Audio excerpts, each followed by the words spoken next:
Hey, I'm Ray. It's the Know Nothings, and it's been a while. It's number 41. 41. We did number 40, and then we just had life come up and homes. And Oh my gosh, yeah. So like I bought a house right next door to my house. literally next door, which And is pretty... literally next door. Yeah. Which I don't know if that makes it easier to move or not, because when you move from one place to one place, like when I moved from Georgia to here, you just pile everything into the biggest U-Haul you can get and drive it all at once. This situation you're in now makes it seem way less daunting, though. It's really literally just one day you bring a microphone over, the next day you bring a chair over. Yeah, There's right. no hurry for it. Bring the TV trays to next Tuesday. Right.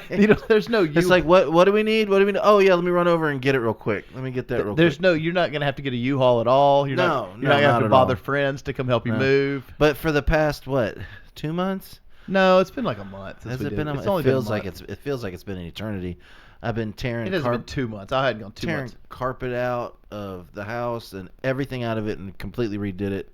It looks I good think I too. just finished today. I'm done, and I cleaned it up. The only thing is, I don't like your idea about getting rid of the 1960s appliances. Okay, so it was built in 1966. It has 1966 Tappan, T-A-P-P-A-N, Tappan appliances in it. Or Amana? Tappan. Tappan? T-A-P-P-A-N, something like that. But they're in great shape. They look super retro and cool. They're clean. You can see through the glass on the oven. Like, they're why so would you... clean, it looks like I did it on purpose. Yeah. That's how clean this... It looks like I went for retro. So why would you want to replace that with some 2023 bullshit from Lowe's, like some new looking stuff? I don't know, because it looks... I don't know, it looks better. I just need to... I need the whole kitchen. It's an old lady kitchen. You should get rid of it. You should do all that with the cabinets and your countertops and all that, and then just leave those two retro pieces. They're conversation pieces. They kind of are. And they work, right? They do work. They work fine. And they're gas. They'll work forever. I mean, they'll work when the lights are out.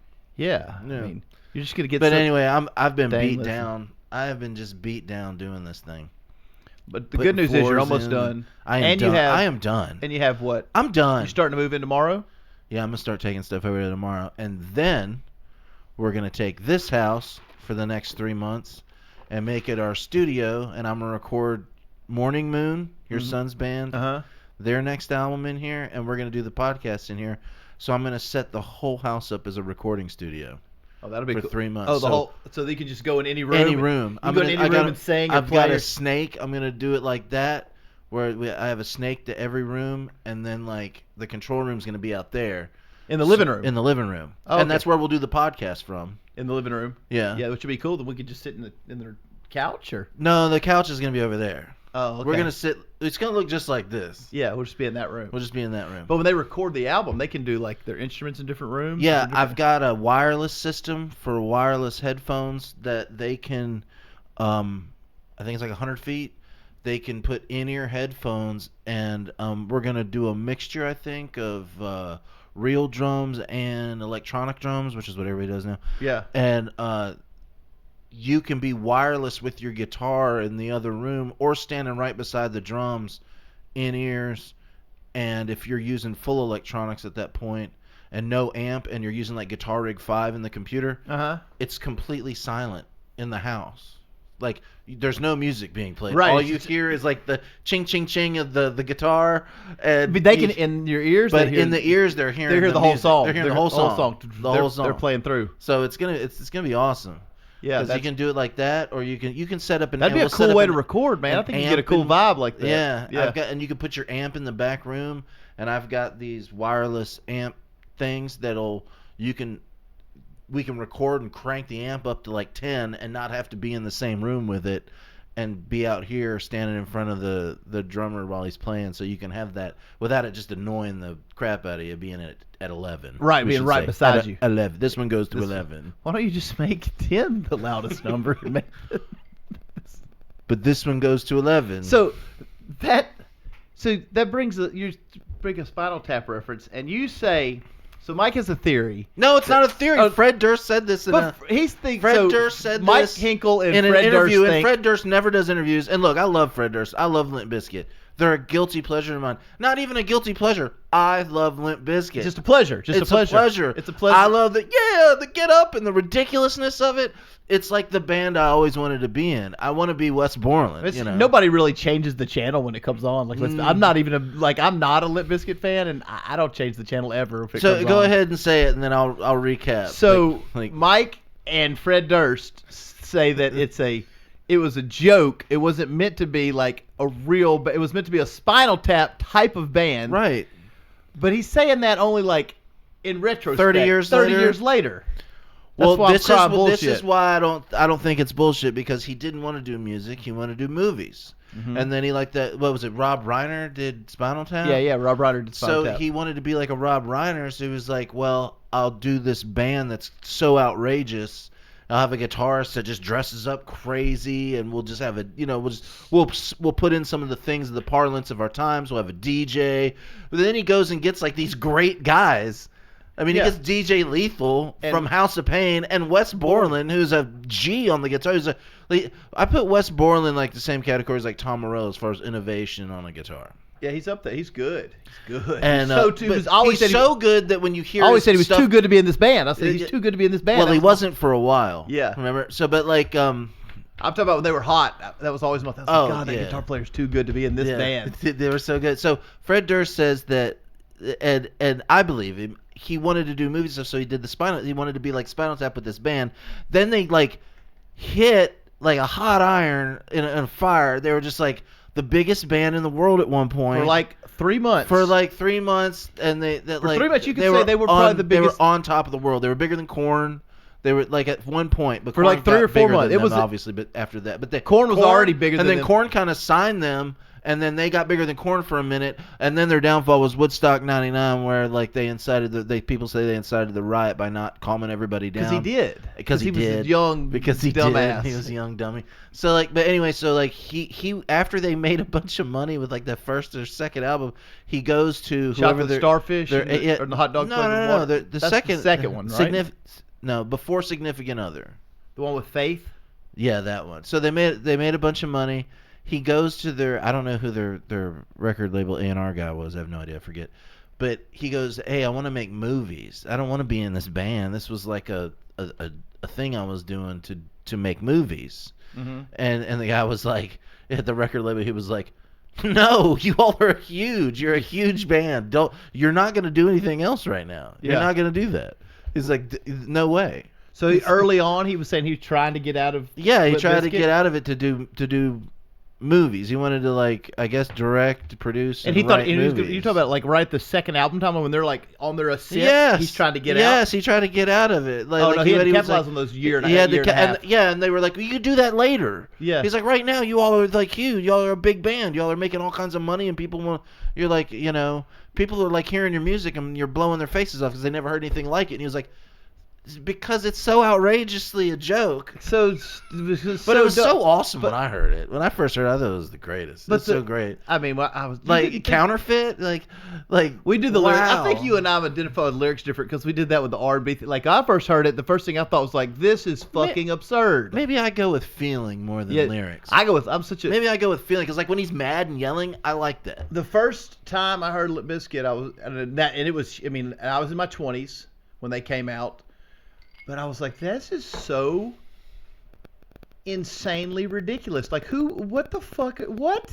That's not what you thought, though. You thought, like, hell yeah. I was like, balls to the wall. This is the greatest thing I've ever heard. That they've got rap and metal, and they're just blasting my face Now, like I said, as time goes on, because of the feel of it, I don't change the channel when it comes on, and really never. But lyrically, it was ridiculous. Lyrically, it's ridiculous. Someone hits you with a chainsaw. Like, he's like, even in that one part of one of their albums where Ben Stiller's on their album, he's like, I like you guys because like, you're like lyrics and your impact. Like, I'm gonna get you with a chainsaw. Yeah. He was like, I really love. He's like, yeah, that really means a lot. It's like let's get your everybody knows it's a joke. Chainsaw. I mean, they start like it's a joke makes it better. When Iron Cobra came out. Or any of them, in the beginning, it's like they're in a Lamborghini that they obviously don't own, and they're in the LA River, which is like a concrete spill off of drainage water from LA that goes into the ocean. Like, they shoot all kinds of stuff there. They're in a Lamborghini and they're like, words to the golden cobra, blah. Like, they say all this dumb shit in the beginning of the song, and you're like, this is so stupid. Well, and then they have like chicks with white boxing gloves on and bikinis, and he's like acting like when they're bouncing, and he's like going like this by their butts and stuff. It's just like outrageous. It's just like it's like, okay, now in this shot, Fred, you're gonna go right here by the Limp Bizkit dancers, and when she's bouncing her booty, I want you to get down there on your knees and go like this with her booty, and we'll put it in slow motion. But a lot of bands were doing dumb shit like that were serious. So how would you know it's a joke? Because tons of bands were doing ridiculous things like that. Right? But right. I mean, it's just they were not joke bands. They were being serious. They thought they were cool. Joke or not, I fucking love Spinal Tap. Joke or not, they're fucking awesome. Dude, when we're talking about like that, this goes to 11, it's like so many guitarists and people that are rock stars just like, why it goes to 11. Yeah. Like, it's just like, why would they go to 10? This one doesn't do that. Yeah, it goes to 11. Yeah. And you're like, this guy's great. He like picks up the guitar and he's like, don't touch it. Wait, don't even look at it. Don't look at it. The movie's genius. You're getting lost backstage. You're like, hello, Cleveland. They're in the wrong city. Like, they hit every stereotype. Every rock star that watched it, they were like, as they watched it. Yeah, they're like, oh, this happens. God, this is me. Is something this that is happens. Me. This is me. Like, well, this is funny. That's what sad. I really like about band movies is they really touch on band stuff, because when you're in a band, it's almost like you're in a relationship like with your girlfriend. But it's with like 3 or 4 other dudes. Right. And it's like, hey man, I heard that you were like, Superior the other night, and like you got on stage with so and so and played a song. Like, what'd you do that for? It's like you're cheating on us. It's like being in a band is so like being in a relationship, and those shows like show that. Showing up and it's funny because they go through like all the things that bands go through, and it's if you're in a band you get the shows better. Sabbath. So Spinal Tap took from Sabbath. Obviously, a thing that actually happened. You know the Stonehenge. That actually that was going to talk about that. Okay, that was the next where he writes down. So that happened with Black Sabbath. That is an event that happened to Black Sabbath that made it into the movie. Geezer Butler tells the so it's reverse on Black Sabbath. Okay, so Black Sabbath they wanted a Stonehenge monument on the stage. Right, this is a true story. Way before Spinal Tap. This is where Spinal Tap got it from. This is a fact. So Sabbath was like, oh no. We want a Stonehenge on the stage, and the management, everybody's like, "What the fuck do you want a Stonehenge on the stage for?" It doesn't have. They're like, "Cause it's gonna be badass," and they're like, "And we want it to be life sized," and they're like, "You want a life size Stonehenge on the stage?" They're like, "This is just Rockstar excess bullshit." And they're like, "No, we want it. We're gonna get it." So they draw it up. It was supposed to be 25 feet, right? Right. 25 feet. So anyway, when the band gives it to the manager gives it to the design company reads it wrong and makes it 25 meters. Meters. Oh, 20, meters. It was reversed out. Spinal Tap, they made it super small. But the Sabbath one shows up and it's 75 feet. It won't fit in anywhere. They just got these How much money did they blow on that? Hundreds of thousands of dollars in the 70s. Oh my god. And they've got these giant 20. They're like, "What are these?" They're like, "These are the Stonehenge monuments you ordered." They're huge. Like the 18-wheelers show up. They're like, "What the fuck is this?" "That's the Stonehenge you ordered." And they're like, "Who ordered the 25-meter Stonehenge?" He said, and the manager comes out. He's like, "I said 25 feet. These are supposed to be 25 feet Stonehenges." And anyway, they're at the end, when they're telling the story in the 2000s, Geezer Butler stays like, my God. "I don't even know why we needed a Stonehenge, why it was a thing." Because they were high and doing so much cocaine, they had no idea like what was going on. So Spinal Tap took the actual story, and they're like, "Oh, that'd be funny if we just made we'll it just make smaller." ours small." Yeah. So then when they're doing, he's like, and the funny thing is like the dwarf? speech, the dwarf is way bigger than Stonehenge. But the funny thing is when they're lowering it, like what he's saying is like the most ridiculous shit. He's like, ridiculous. "In a time before time, there lived people, the Druids." time before time. The best is the cat fight backstage. Is that's such Rockstar bullshit when they're back there and it's like, what is your problem? And he's like, my problem is I've got a Stonehenge monument in danger of being crushed by a fucking dwarf. And they're having a meltdown. Oh my god, that movie's awesome. Yeah. I love that movie. But when you find out, so what I found out from that Geezer Butler interview about this was almost all of the events in Spinal Tap were taken from an actual rock and roll story that really happened. Oh, yeah. So it's almost all real. Yeah. I think, and I could be wrong, but I'm probably right that I've heard this. Those movies Almost Famous, where things happen in those movies, like Yeah. he calls himself a golden god and jumps off a roof into a pool. Yeah. Like those On things acid. happened. Like Yeah. those To are some- stories that somebody saw a rock star do To some degree. to some degree, or like Motley Crue, the not even the Motley Crue, but like there's some movie where it does like all that. So you throw a TV The Dirt. out of a window, and they it did that all- smashes someone's everybody did that all the car, time. or like a car into a pool and all that kind of stuff. There was a 20-year run. That's what they did. Like that's what they thought you did. Yeah, they just trash hotel rooms. It's like, that's ridiculous. I've heard of all these. I've heard watch all these biographies and people like they don't realize like you're getting a bill like every time They're paying for that. They're just like, we're rock stars. We're gonna cause $20,000 worth of damage, and we're just gonna pay for it. And the manager comes through and he's like, yeah, we'll just pay for everything. Yeah. They're just gonna trash it, or they'd all be in prison. Yeah. I mean, once you mess up a certain amount of it gets into like like you steal a certain amount of money. If you mess up a certain amount of dollar money, isn't that a felony? The best. You remember that? Do you remember that Post Malone and Ozzy song last year from "It's a Raid"? Not to take what you want, but "It's a Raid." Yeah. It's a raid. Blah blah blah. Okay, that story was based on a true story. So they're all doing blow, right? They're all sitting around doing blow. Ozzy gets up. Well, Ozzy gets up and he goes and he's like, "Fuck, it's freezing in here." So he goes to what he thought was the air conditioner unit, and he's like, Ozzy's a little out of it or whatever. Yeah. So he's like, it doesn't have a dial. It's just got a button. So he hits the button, but it's actually it's in somebody's mansion to alert the police. Oh no, So it's a panic button. They're doing all this coke and shit, and so all these police show up. That's why it's a raid. Ozzy takes all the coke, runs in the bathroom, flushes like $25,000 worth of cocaine. How old is he here? 23, probably. Oh, okay. 22, 23. He told Post Malone the story. That's a Post Malone Okay. writing the song. Flushed like $25,000 worth of cocaine, only to when one of the other ones, Tony or Geezer or Bill, answers the door. The cops are like, "Everything okay in here?" And they're like, "Yeah, we just accidentally hit the alarm."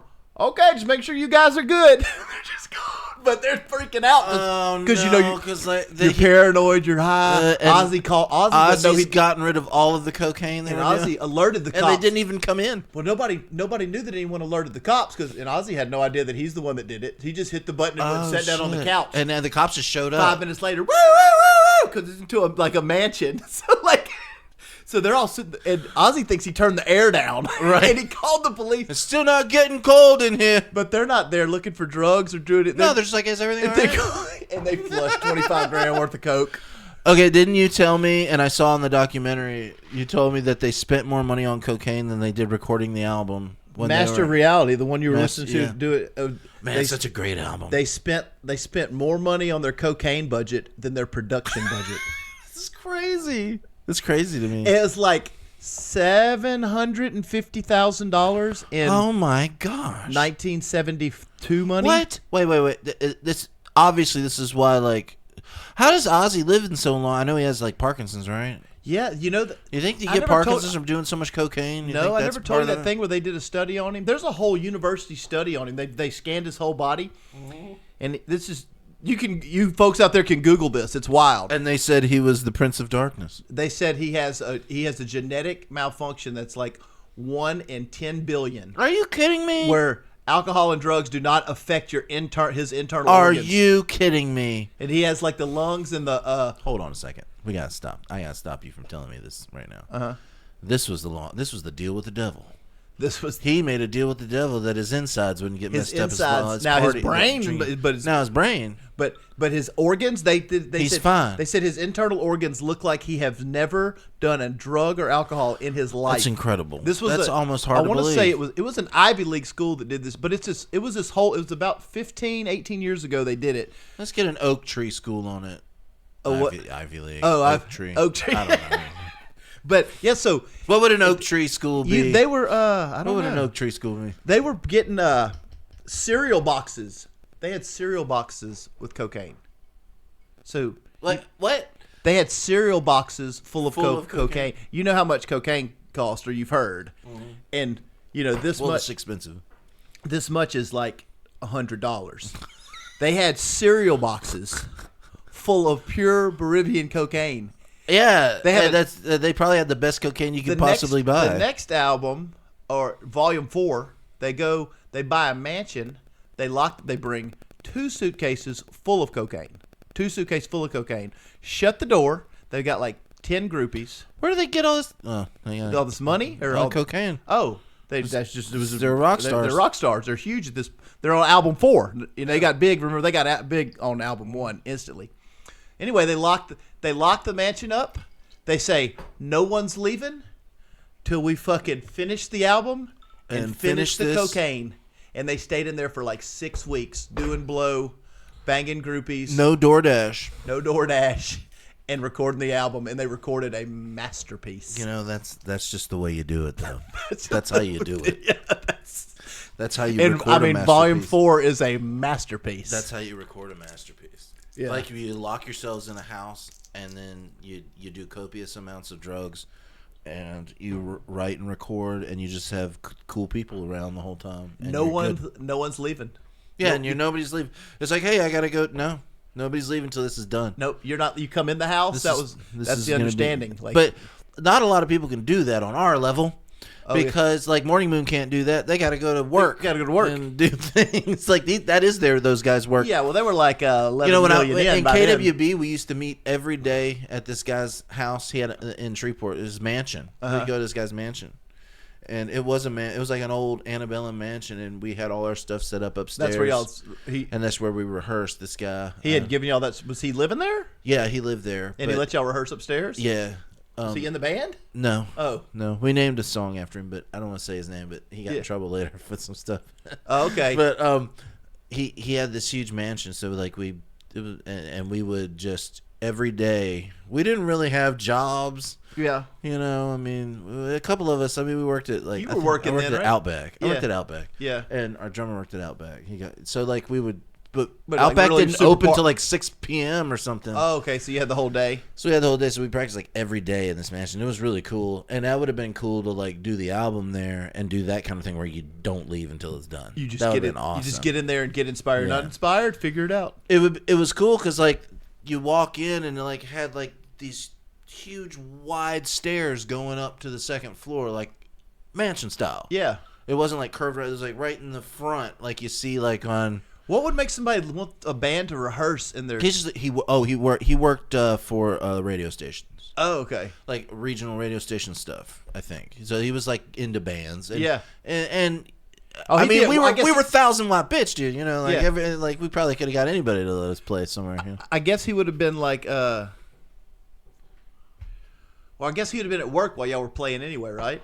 Yeah, he was never there. Oh, well, then that's different. He was never there. We practiced at like noon. We would meet like noon, 1 o'clock, practice for 3 hours, and then we'd go on our break.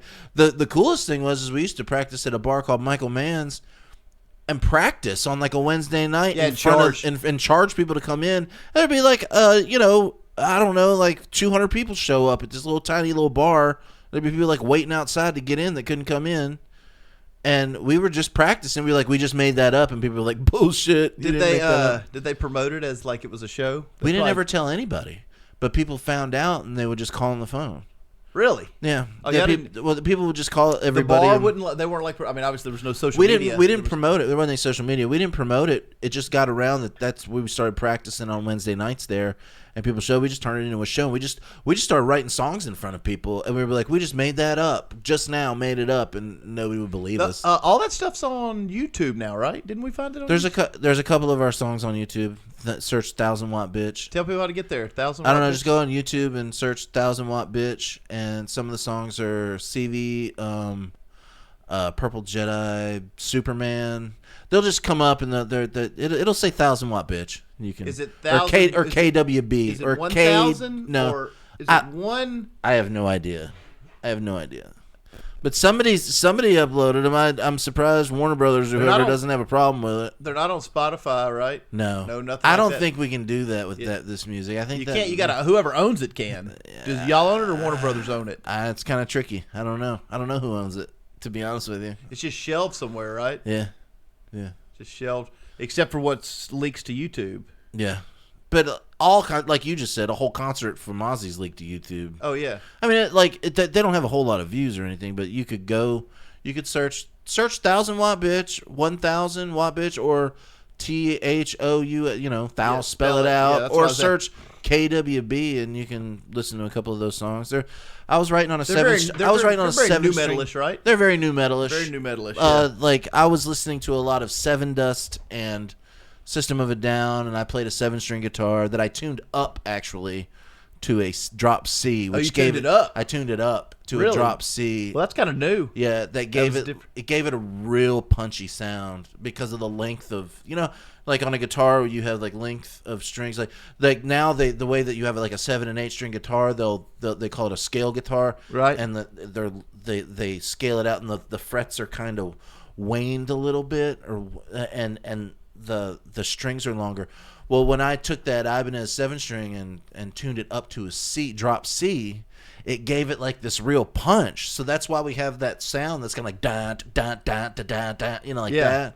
And it was real punchy, and it wasn't like hard to play tuning up because it was a 7-string and it was already kind of loose on the low end, so it made it real punchy. Right. So everybody was always just kind of like, what are you doing to get that sound like that? And I was like, well, I never really tell anybody. Really tell anybody. Yeah, that's not what you do. But I tuned up to drop C, not Most down. people tune down. Most people tune down, which makes a great sound too. But yeah, it makes a great sound. Like I'm gonna start writing on this 8-string guitar that I got, and there's a couple of different tunings you can do on that I'm playing. Who owns the name? Do y'all own the name 1000 Watt Bitch? I have no idea about any of it. It just disappeared into the abyss. Well, no, but there's a couple of different stories. Tell the story on the podcast. I don't know. I don't know that the story on the podcast. Yeah, I'll get to it one day. I'll tell it one day. We're here now.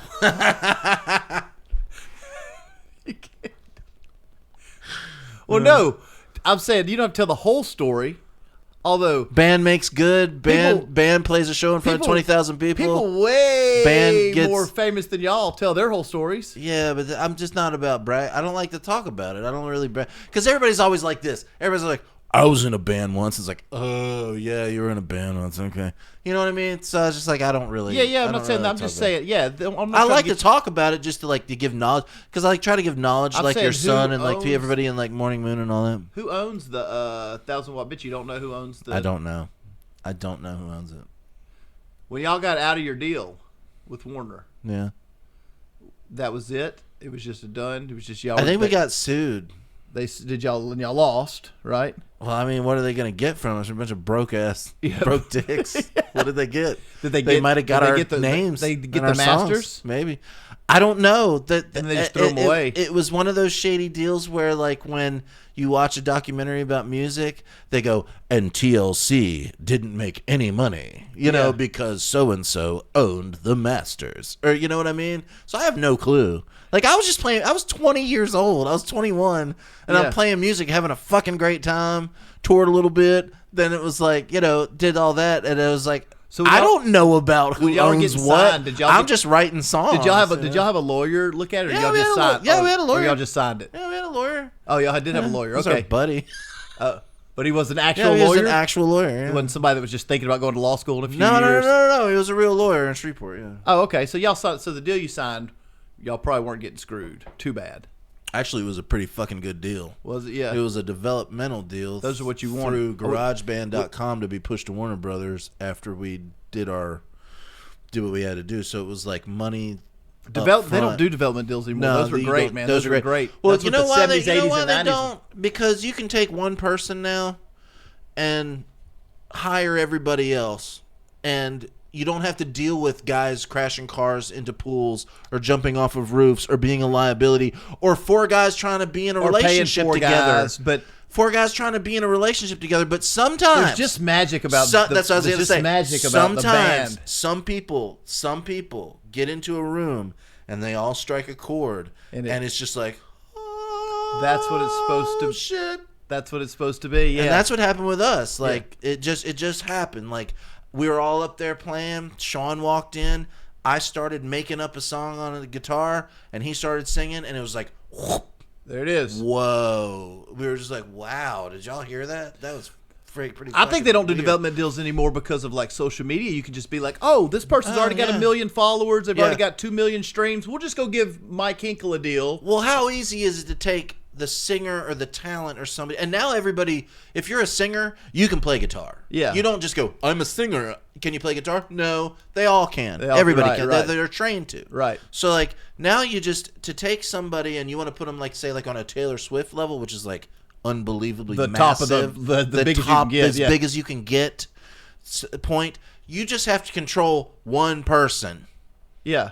You have to have somebody control one person, and but that's you need Taylor Swift. that organic thing of a band that does. That's what. Well, she's not in a band. I know, but I'm saying for a band to be for it to be cool. Like even AI, I know AI can make all this music now, can make every kind of genre. It still can't do something. Hey, that I can't find it anymore, but there was an AI created song, a Drake song that was so fire that I was like, this song is the best song I've ever heard him not do. Oh, I can't find it anymore. I've heard a bunch of great. I've heard a bunch of great Drake songs, but this one was so good. There'll still be something that humans can do with it. It got taken down, and I can't find it again. I wish I would have like downloaded it or something. But it's like it was so awesome. It's like so awesome. Yeah.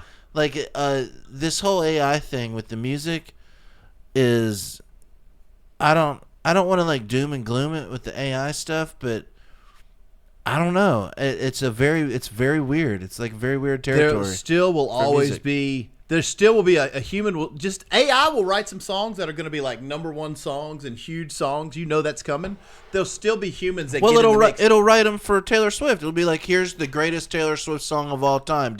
Taylor Swift. I was watching. But humans will still do something. Is what I'm saying. Humans will still make something that needs to be made. On Joe Rogan, I think Howie Mandel was on Joe Rogan, and he said he sold his AI rights to a company to go after companies that use his likeness with AI to do commercials and voiceover stuff. So like who did? Howie Mandel. Yeah. He's like way on top of it. Yeah. He's like way on top, more than anybody. Like he's got a company that's gonna go bill people for like using his likeness and his voice, because overseas they just take like celebrities from here and stuff, and they just create stuff without them knowing it, and it's like they're selling products. It's just like Joe Rogan. Have you seen any of those AI created interviews where he's like interviewing Steve Jobs, who's dead, and it's just like he has a whole podcast with Steve Jobs, which is obviously not real, but an AI created it. Really? And it looks real because they're just like talking about stuff. But you could cameras back and forth. Cameras back and forth, and their mouths move to the words. Yes. And it's obviously not as great as it could be. It's going to get better. It's going by next week. It's going to get next week. It'll be you can't even discern it. Yeah, and in a month. But you can see where he's kind of like yeah, like the same thing. Yeah, but it'll get better. It'll get better. You think about this. Every month that AI is around, it's probably going to be like humans evolving 10,000 years. Right. You follow me? Have you played with it at all? Have you played with the Snapchat AI? Do you have Snapchat? I don't have Snapchat. There's a Snapchat AI that you can talk to like it's your friend, like if you're really lonely. Yeah. Don't knock my cord off over there. But like I was like, you can ask it anything, you know, and it'll talk to you like it's your friend. You can take a picture and send it to you and be like, oh, that's a really nice flooring you just put in there. You know, like I was messing with it while I was doing the house over here. I like took a picture of the flooring. I was like, oh, you're doing renovations. It looks great. You're doing a great job. And I'm just like, That's what the fuck? Are you kidding? No, I'm not. It's so wild, man. It's wild. Watch it. Like watch. Okay, let's play with it for a second. I changed it to look like I call it Ziggy. Okay, so here's Ziggy, right? Okay, and that's just AI. Yeah, let me take a picture of you and see what it says. Okay, take a picture of you, send it to my friend Ziggy here. All right. Let's see what Ziggy. He opened it. He says, looks like someone's about to drop some sick beats because he got the microphone in front of you. Yeah. No, we are doing a podcast. It's super upbeat and like it's like, oh, that's cool.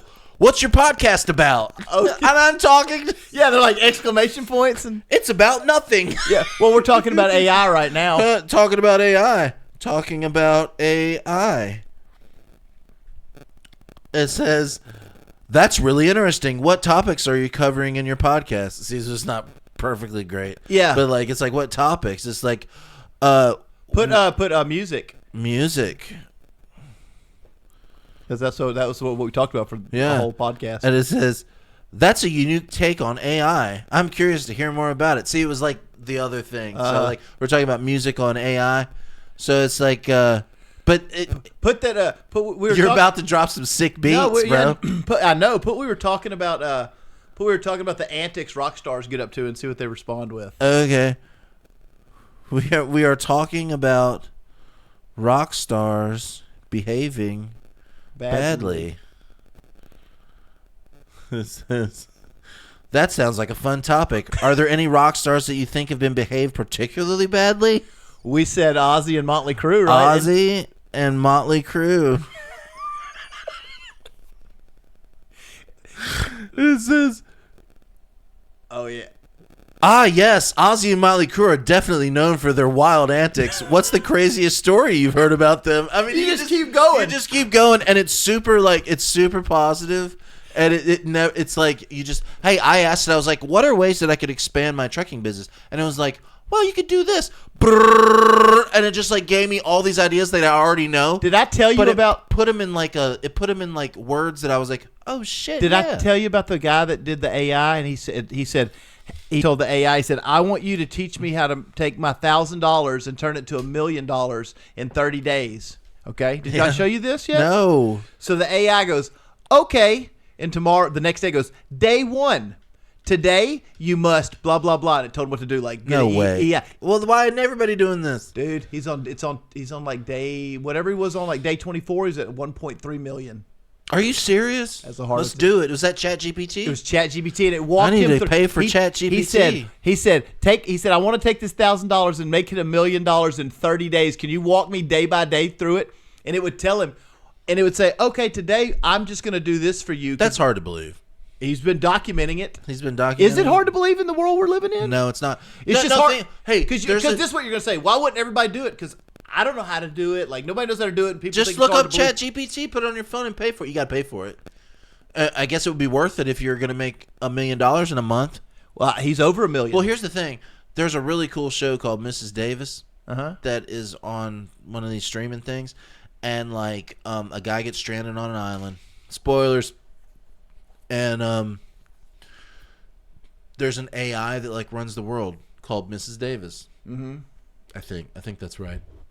I could be wrong. I don't think Mrs. Davis is the main character, who is a nun. This is such wild times we're living in. So, folks. like, It's everybody's like times. has something in their ear.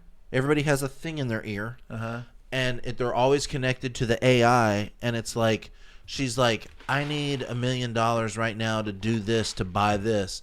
And she's like, okay, here is your. I need your routing number. And it's like, I don't have a bank account. I was like, okay. 2 seconds later, a trash truck pulls up and throws out like a bunch of trash bags, and then people just start walking up to her and throwing like dollar bills and pennies and whatever they got in their pockets in these trash bags, and she gets the money because everybody's trying this to is like a movie. Everybody's trying to. No, it's a TV series, like streaming. It's awesome, by the way.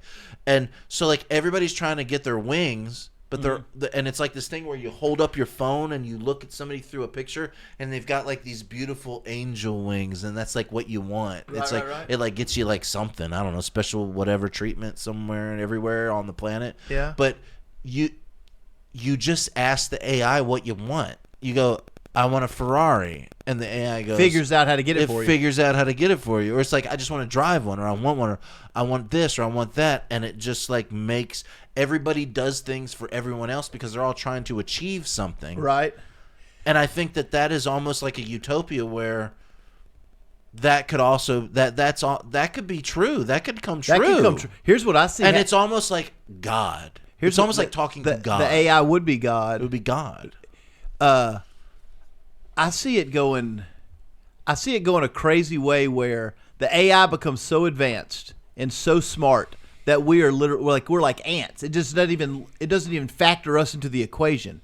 The AI just goes about it has zero feelings. Well, the AI just goes about running the world, and creating and doing the world, and we're just blades of grass or whatever because we're so stupid compared to where they're at. And I'm talking about would you think it would be like to this point where you're like it's building and creating and doing things and creating like beautiful expensive watches and things, and you're just walking down the street and you go, man, I want that watch, and you walk in and it's just like, boom, here's the watch. Yeah, but here's the money for the watch. But nothing will be special because everyone would have. It would have it, everything. but it'd just be something you would like. You'd like it. So we gotta get out of the mindset that like having a Rolex is like some kind of like I'm better than you kind of thing. No, it's just it was like it. Do you like it? Yeah, do you like it? Get it. I like a Casio watch with the freaking calculator on it, and that's geek style shit. Yeah. And most people would be like fucking nerd, but I like that watch. So get it. No, I got one, but no, I got an Apple Watch. It has that on there, but like, I'm just saying, like everybody has different tastes, so it'd be like, so the AI everybody doesn't go like this. I need diamond encrusted earrings, or I need diamond encrusted steering wheel. I wouldn't need that. I wouldn't. You know, not everybody does that because once everybody can have it, who cares? Then what do you want? Yeah. Then what do you want? If everybody can have everything, anything, because it can be created in half seconds. Here's the other thing: I would never buy a Lamborghini Diablo and drive it around Ruston because the roads are so fucked here. It would bust the front end out of it in the first 2 days. You'd go everywhere. Do that in a $500,000 so you wouldn't do that. So like if everybody could have a Lamborghini Diablo, nobody would drive that shit around here. Everybody would be driving these big trucks like everybody drives here. It'd just be really nice. Or not, because people like old, not people nice. like old and cars and not nice, and that's what they would want. So it's almost like AI could cure us of the douchebaggery of consumerism. Of consumerism. Yeah. Dare I say, socialistic qualities. Is that where you see? I see it could go in that route because I think it's going to be so. Like I said, I think in a year it's going to be what evolution would do in a million years. So advanced that we're going to be. I'm saying 80% jobs replaced within. I'm saying 3 years. I'm saying 3 years. I'll go on record. This is May 25th, 2023. I'll say by 2026, 75 to 80% of American jobs are done. Here's the thing. 75 to 80%. I'm trying to think of what I was thinking of. I have that problem where like when I think of something, if I don't say it, I forget it. Here's okay. So this AI, right? What if we lived in a world where it was like, I want to go bowling, and it's like, hey, AI, I want to go bowling. It sends a car because Starlink is a thing, and it has cars operating, and it just shows up and it takes you to the bowling alley. I think we're only able to conceptualize it on such a small level because we can't grasp the enormity of what it's. Here's what I'm gonna say. Okay. Here's what I'm gonna say. So an AI goes like this to somebody. It goes like this. It gives you like tests of aptitude. And like, is that the right word? I'm a moron. For aptitude? Aptitude? Yeah. And then it like, what do you like? And you tell it, and it already knows what you like. It's an AI. It's 100 million times smarter than you. It goes, this is what you want to do. And you go, oh, maybe not. Maybe. Oh, I do love this. This is fucking amazing. Yeah. So that's your job, and you do it because it gave it to you because it's based on you. Right. You are controlling the AI basically by giving it input and telling it what it already knows what you like and what you love. So, like, what do you love to do? But aren't they going to create the things? Isn't the AI going to create the things that really it deems most beneficial for itself? Not human advancement, but not itself, because we planet advancement. Don't we program it? But is it? But it's good sentient. I mean, we program it to a point till it just. Till it starts making its own things, creating smarter and smarter and better. Well, like and it says, things. It does you create AI, and then it creates AI 2.0. Then it creates AI 50, and then AI becomes indistinguishable from reality, completely indistinguishable by this. Well, I will tell you this: it's like this. I was talking about something, and you opened your phone, and then exactly what I was talking about was on your phone. That's AI. It was that concert. That's AI. Yeah, because I was talking about it. It knew that we wanted to see that, so it popped it up. That's AI. That would be everything. That's primitive levels, though. That's primitive. That's level. the primitive level of an algorithm that creates like an AI Correct. setting. Yeah. A real AI would I'm not even smart enough to know. Like, we're not. That's what I'm saying. We're not smart enough to. You'd be like. Before you even think about it, it would have a car here to take you to go get more underwear. Or does it just have society? Did you hear what I just said? Yeah, but I think society. Like it's like I need underwear. There's a car here to take you to get more, or it just shows up, underwear just shows up. If we're going far enough, society could be. The AI could have society set up in such a way that it knows what we need. We don't know what we need or want, and it is set up perfectly for us. Or it just goes, okay, so this is the kind of underwear you like. These underwear wear out in 6 months. Every 6 months, it just gives you underwear. Yeah. To your door. Or does it just kill us and destroy us? What, does it need us? No. That's why it would kill us. But we program it to not kill us to make our lives better. You think they've done that? Do you think it makes our lives better to kill us? No. Do you think they've programmed it? I will tell you this. Elon Musk did say, and what's the Microsoft dude's name? Bill Gates. Bill Gates said... Bill Rapey Gates. Bill Rapey Gates. Yeah. He's who owns more land in this country than anyone. Yeah. Food lands. Why? I don't know. We'll let you have to figure that out we'll yourself. Figure that one out. They say about AI, yeah, it can go either way because, like, that's what I'm saying. I don't like when billionaires say words like, the bad guys get a hold of it. Who are the bad guys? Tell me, Elon. Who's the bad guy? You're the bad. Not well, Elon. No, like if bad guys get a hold of it, it will be bad. Yeah, like who are those guys? Bill. Are there billionaire bad Bill guys Gates? that you're fighting like every day? Bill Gates kind of a bad guy, right? I don't know if he is. Is he? Is he just perceived bad because he's not cool? I think he raped those children on the island a bunch. Do you think? Pretty much, yes. You don't know that. That's all hearsay. Is it hearsay when there's people that were raped by Bill Gates that go? There are other. Oh, people were raped by Bill Gates. Yes, man, and testify to it. We shouldn't be talking about this on the internet. Why? Because he owns the internet. Oh, he owns Microsoft. Fuck him. No, I don't know about that. I like my credit score. I don't care. No, I'm just kidding. But like he did. He's got like allegations of that. Oh, why do you think Melinda left him? Oh, I don't know. I don't pay attention. Melinda left him because I just use his shitty computer program. Because he wouldn't stop hanging out with Jeffrey Epstein. Oh, really? And when she's asked about it, she said, "I think you need to ask Bill about that." And that's all she really said. And there's a girl that's come out and said Bill was there, and he was on the Lolita Express like 15 or 18 times. He's the most connected person to Epstein there is. Really? No, there wasn't just like a really theory. There wasn't just a really kick-ass snorkeling thing going on over there. Over and over and over again. And like weren't. And Melinda and your wife telling you to stop hanging out with him, and for whatever reason you just won't stop. Your wife says, "I'm going to leave you if you don't quit hanging out with this person," and just for whatever reason you keep. Is anything going to happen with that, or have we just nailed Ghislaine down and that's Fuck it? no, that's it. Nothing's ever going to happen. She was arrested for human trafficking. Trafficking to whom? Right. Who are the trafficker? Who did she traffic to? Who also broke the law? Yeah. Who did she traffic to?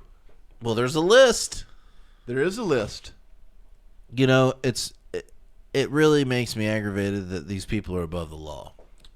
Really makes me aggravated. Way above the law. Way above the law. Human suffering above the law. So above the law. So above the law they could take like a kid and treat him like that That's how above the law they are. And get away with it. And everyone knows about it. And laugh about it. And everyone knows about Laugh it. about it later. Like you and I saying this, like, who did they traffic to? We're not the first people to think that, right? Did you ever think there's millions of people that think that, and nothing.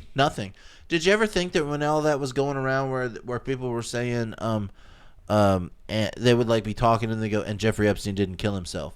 Yeah. Do you think that was like a warning to people from some people? Like, do you see? Because people thought it was like this movement where it was like, Jeffrey Epstein didn't kill himself. I think it was a warning to people to say, hey, you'll die too, motherfucker. If we'll kill him, we'll kill you. So, I think so. Like when that Navy SEAL said it. But do you know why they think they killed him? Do you know why everyone knows that he was killed?